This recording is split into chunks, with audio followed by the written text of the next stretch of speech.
Hi, this is Training for All.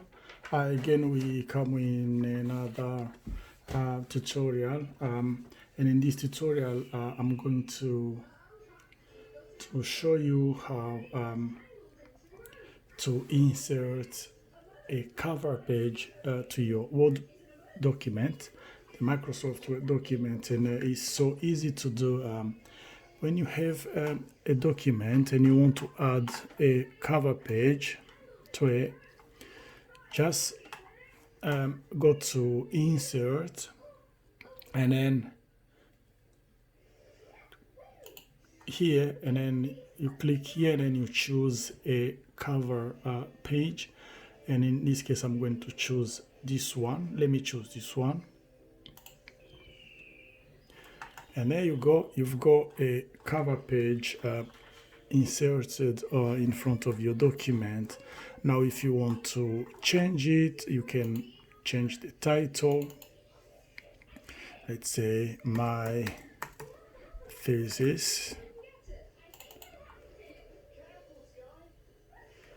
my dissertation.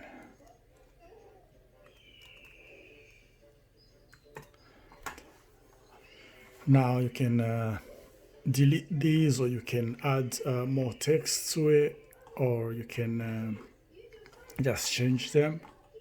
Then you have your cover page. Now have our document. With the cover page, you can change or edit it, or add images, or do whatever you want to do to it, and it's perfect. That's all done. Thank you for watching this tutorial. If you haven't subscribed to our channel, please do subscribe, because we do post videos, tutorial all very often, and so that you don't miss any of our videos, please do subscribe. Also, don't forget to share and also comment. Thank you for watching. See you next time. Thank you. Bye.